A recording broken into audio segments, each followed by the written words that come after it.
kehidupan dan kesempatan guna melaksanakan kegiatan diseminasi budaya positif.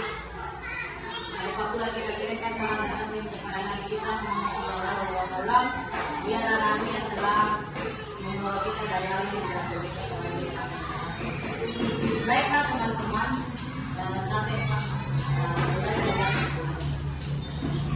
jadi kegiatan kita ini adalah diseminasi budaya positif modul 1.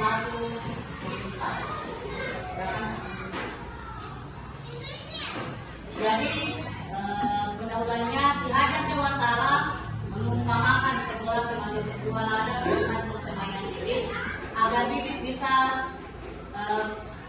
berkembang secara maksimal, maka petani dapat memperbaiki kondisi tanah, memelihara bibit tanaman menjadi pupuk dan air membasmi tidak bulat atau jamur-jamur mengganggu bibit tanaman dan sebagainya. Dari uraian tersebut kita dapat memahami bahwa sekolah diibaratkan sebagai tanah tempat bercocok tanam, sehingga guru harus mengusahakan sekolah dan di lingkungan yang menyenangkan, menjaga dan mendidik murid dari hal yang terkait.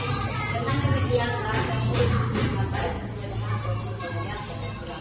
Salah satu cara yang dilakukan dalam membentuk siswa umum maksimal mempunyai karakter profil pelajaran tersebut adalah dengan membangun budaya positif yang berpihak pada murid, membangun keyakinan atau visi sekolah yang menentukan dan mengembangkan budaya positif dan menunjukkan budaya positif dalam disiplin positif. Mari kita bahas tentang konsep disiplin positif dan motivasi dalam disiplin positif dalam budaya positif. Jadi teman-teman sekalian, ibaratnya kita ini adalah seorang guru, adalah petani itu kita memberikan pupuk kepada tanaman kita, bibit tanaman kita beri air dan sebagainya sehingga dia bisa tumbuh menjadi padi yang dengan kualitas baik. Tapi kita tidak bisa mengubah padi menjadi jagung. Ya begitu pula dengan anak-anak kita. Ibaratnya kita memberikan pelajaran kepada mereka, memberikan pemahaman kepada mereka, mendidik mereka, tapi tidak bisa mengubah si A menjadi si B sesuai dengan harapan kita. Jadi biarkan dia tumbuh dan berkembang sesuai dengan karakter anak didik kita. Lanjut, oke, ini konsep disiplin positif dan motivasi. Makna disiplin positif. Disiplin banyak orang yang memaknai sebagai sesuatu yang dilakukan seseorang pada orang lain untuk mendapatkan penampilan dan memiliki kecenderungan, ketidaknyamanan serta sering dihubungkan dengan tata tertib yang berkaitan dengan sanksi dan hukuman bagi yang melanggarnya. Ki Dewantara menyatakan bahwa untuk mewujudkan murid yang merdeka harus memiliki disiplin yang kuat berasal dari dirinya ataupun berasal dari luar diri, yang dinyatakan dalam bukunya yaitu Keteladanan Sikap Merdeka, yang berbunyi di mana ada kemerdekaan disitulah harus ada disiplin yang kuat. Sesungguhnya disiplin itu bersifat self disiplin, yaitu kita sendiri mewajibkan kita dengan sekeras-kerasnya, tetapi itu sama saja sebab jikalau kita tidak cakap melakukan disiplin, wajiblah penguasa lain mendisiplin diri kita dan peraturan demikian itulah harus ada di dalam suasana yang berbeda. Oke, ini adalah konsep disiplin positif dan motivasi. Jadi disiplin itu istilahnya dalam suatu sekolah ada peraturannya, ada peraturan. Kemudian peraturan itu di dalam kelas kita buat keyakinan kelas. Jadi inilah yang kita yakini, anak-anak yakini sehingga bisa menjadi suatu yakini, anak-anak yakini sehingga bisa menjadi suatu disiplin positif di sekolah. Ibaratnya sekolah kita memiliki peraturan harus memakai sepatu ke sekolah. Makanya di dalam kelas kita pasti membuat keyakinan kelas kepada anak-anak kita. Apa yang menjadi keyakinan kelas kita? Misalnya setiap hari memakai sepatu, Pak. Iya, setiap hari datang jam 7.30. Itu adalah keyakinan kelas. Tidak dilarang membuang sampah di dalam kelas. Tidak boleh makan pada saat itu adalah keyakinan kelas anak-anak yang dari peraturan itu menjadi keyakinan di kelas kita. Lanjutkan. Kemudian motivasi perilaku manusia. Menurut YM dosen dalam bukunya School Disiplin menyatakan ada 3 alasan motivasi perilaku manusia untuk menghindari kenyamanan atau hukuman. Ini motivasi perilaku manusia. Menghindari ketidaknyamanan atau hukuman. Yang kedua, mendapatkan imbalan atau penghargaan dari orang lain. Dan yang ketiga, menjadi orang yang mereka inginkan dan menghargai diri sendiri dengan nilai-nilai yang mereka percayai. Dari ketiga motivasi perilaku manusia dalam menunjukkan disiplin positif yang harus ditanamkan dalam murid adalah nomor 3, memiliki motivasi. Mereka telah memiliki motivasi intrinsik yang dapat jangka panjang. Motivasi yang tidak akan berpengaruh pada adanya hukuman atau hadiah. Mereka akan tetap berbuat itu baik, berlandaskan nilai-nilai kebajikan. Mereka ingin menjadi orang yang menjunjung tinggi nilai-nilai yang mereka hargai. Jadi begini, misalnya anak-anak, cukur rambut tadi ya, kalau tidak besok saya gunting.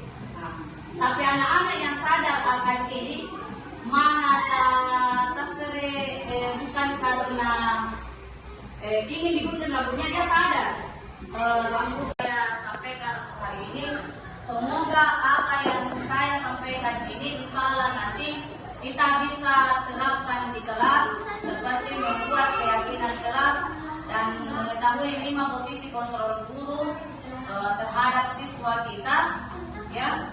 Kemudian kita bisa mengetahui ternyata dalam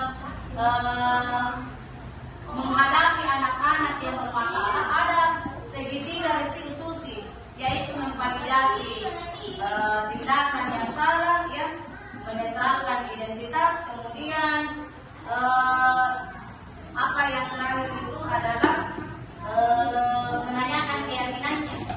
Jadi itu, jadi menstabilkan identitasnya dulu, kemudian memvalidasi tindakan yang salah, kemudian yang terakhir adalah menanyakan keyakinan kelas kita yang mereka lakukan itu apa, ya. Itu. Baiklah Bapak Ibu, demikianlah yang saya sampaikan. Saya tutup dalam ucapan Wassalamualaikum khairan. Wassalamualaikum warahmatullahi wabarakatuh.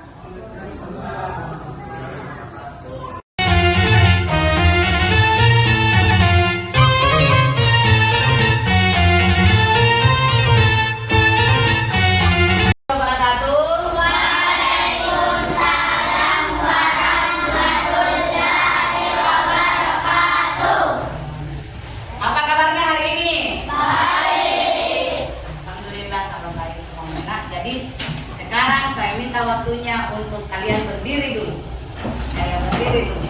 Berdiri, kemudian kalian saling berhadapan. Coba saling berhadapan.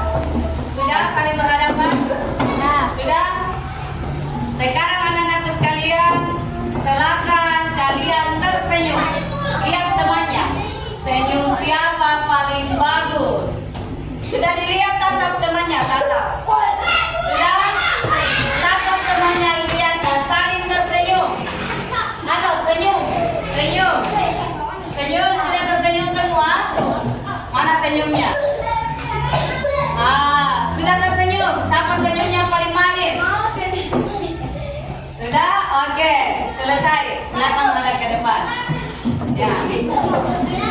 Senyum itu adalah sebagian daripada iman. Kemudian senyum barusan membuat kita lebih bahagia. Betul tidak? Betul. Bahagia tidak? Bahagia.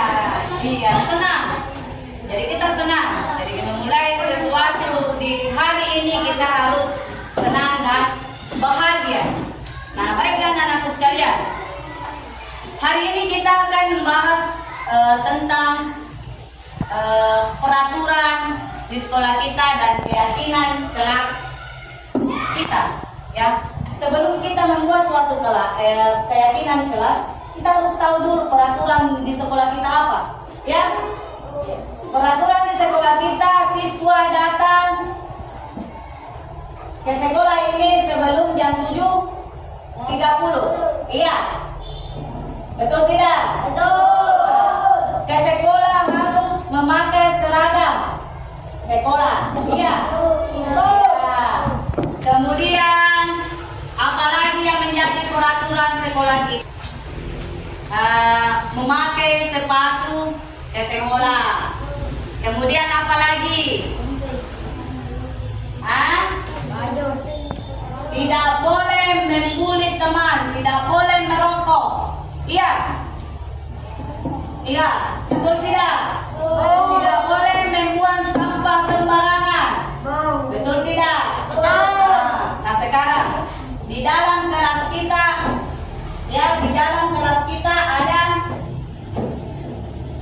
suatu keyakinan kelas yang mesti kita buat, ya. Keyakinan kelas kita yaitu keyakinan kelas setiap tindakan atau perilaku yang kita lakukan di dalam kelas dapat menentukan terciptanya sebuah lingkungan positif. Perilaku warga kelas tersebut menjadi sebuah kebiasaan yang akhirnya membentuk sebuah budaya positif dalam mewujudkan perilaku warga sekolah. Mengapa keyakinan kelas? Ya, kenapa keyakinan kelas? Karena keyakinan kelas adalah keyakinan yang lebih memotivasi seseorang di dalam atau memotivasi secara insting. Ya, itu memang lahir dari dalam diri kita. Ya, jadi setelah kita mengetahui peraturan di sekolah kita, barulah kita membuat keyakinan kelas. Ya, barulah kita membuat keyakinan kelas. Apa kira-kira yang merupakan keyakinan di kelas kita? Yang pertama, apa? Berdasarkan peraturan sekolah kita akan membuat keyakinan kelas. Apa? Biasanya sebelum pelajaran dimulai. Kemudian apa lagi? Apa lagi nak? Memakai sepatu ke sekolah. Apa lagi? Kalau di dalam kelas ini tidak boleh makan di dalam kelas. Apa lagi? Menurut kalian? Apa lagi? Ya? Jangan buang sampah di dalam kelas. Apalagi ketika kita belajar di dalam kelas ini yang tidak boleh kita lakukan pada saat belajar apa? Tidak makan, tadi sudah ya. Tidak boleh makan di dalam kelas. Apalagi yang tidak boleh kita lakukan? Apalagi? Ayo, apalagi yang kalian tidak boleh lakukan pada saat belajar? Sopan dan santun berarti harus saling menghargai guru dan teman. Iya, harus menghargai guru dan teman. Bagus. Iya, itu keyakinan kita di dalam kelas. Ya, tidak boleh ribut pada saat belajar. Iya, betul sekali. Jadi kalau tidak boleh berkelahi itu sama nih kalau dikatakan saling menghargai. Ya, kita harus saling menghargai satu sama lain. Nanti kita akan buat keyakinan kelas di sekolah kita ya. Paham? Iya. Oke anak-anak sekalian, mungkin itu yang harus ibu sampaikan. Ya. Jadi sebuah kelas yang harus menerapkan keyakinan kelas sebelum kita belajar. Jadi ada yang tertempel nanti di dinding kelas kita yang merupakan keyakinan kelas kita. Oke nak, itu saja yang ibu sampaikan. Ada pertanyaan tidak? Tidak, jelas? Jelas, oke. Saya tutup dengan ucapan Wassalamualaikum warahmatullahi wabarakatuh.